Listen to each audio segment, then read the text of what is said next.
How many of my peers are inspired by strong, smart women? It is important to have a role model we can all look up to and aspire to be.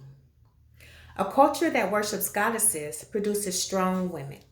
This is a quote shared with the Los Angeles Times writer in 2004 by a wise woman by the name of Dr. Shamila Goblin. Today, I will be sharing what I learned about our 49th Vice President, Mrs. Kamala D. Harris. Kamala Harris is the first African American, Indian American woman to ever hold the seat of Vice President. Her parents were immigrants. They were able to come to America as international students. Can you imagine the pressure of having to keep your grades up so you can continue to stay in a different country? Talk about pressure. According to Brad Whitter, an author of one of her biographies, her mother was an Indian American and her father was born in Jamaica. This is to inform you of our Vice President, Kamala D. Harris.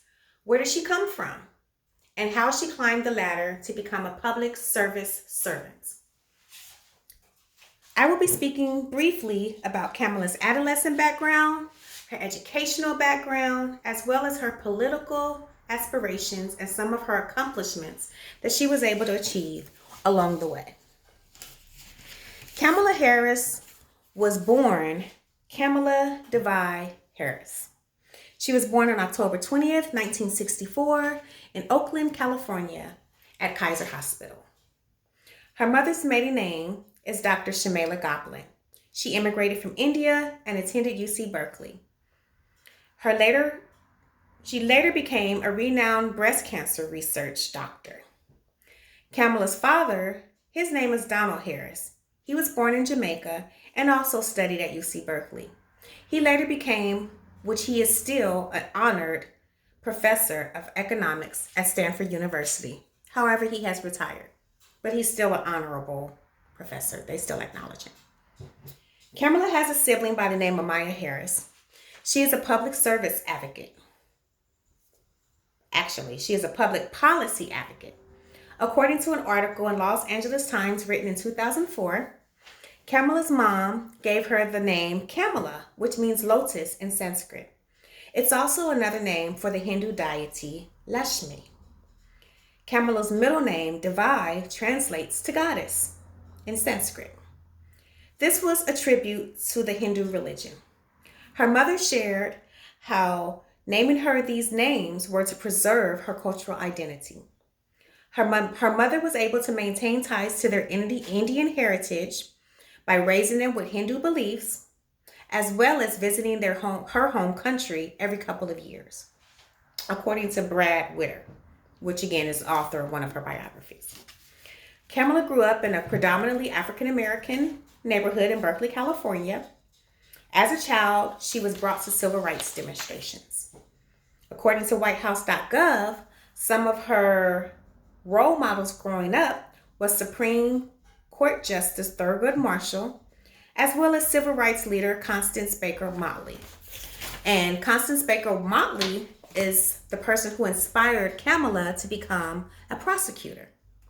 Kamala had an admirable education. She moved with her mother and sister to Montreal, Quebec, Canada, when she was 12.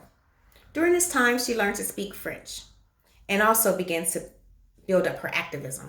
For instance, she organized a protest against a building owner who would not allow the neighborhood kids to play on the lawn.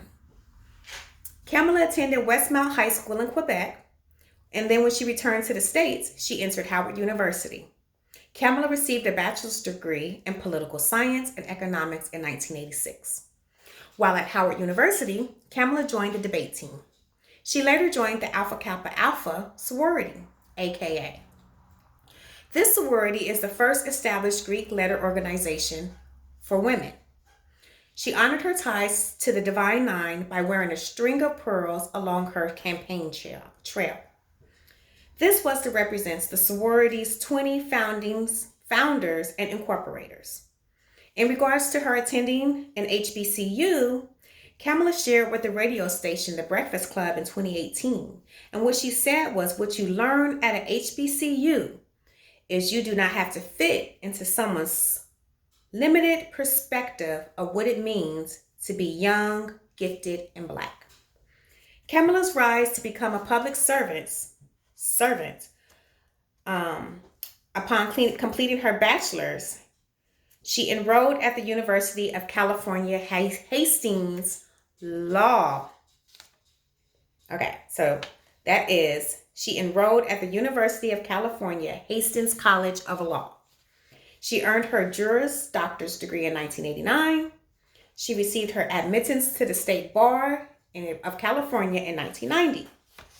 Once she got her state bar, Kamala began her career as Deputy District Attorney in Oakland, California, where she was known to be tough on crime, such as gang violence, drug trafficking, and sexual abuse, according to Britannica.com. Kamala then became managing attorney of the Career Criminal Unit in San Francisco's District Attorney in 1998. In 2000, Vice President Harris was appointed chief to its Community and Neighborhood Division, in which she started the state's first Bureau of Children's Justice. In 2003, Kamala became San Francisco's district attorney. She then launched a Back on Track initiative, which cut recivilization by offering job training and other educational programs for low-level offenders. They're still using this initiative as well. In 2010, Harris became California's Attorney General. She made history, being the first African American to be an Attorney General, as well as the first woman to ever hold this position. In 2016, Kamala became the second African American woman and the first Indian American woman to enter the Senate.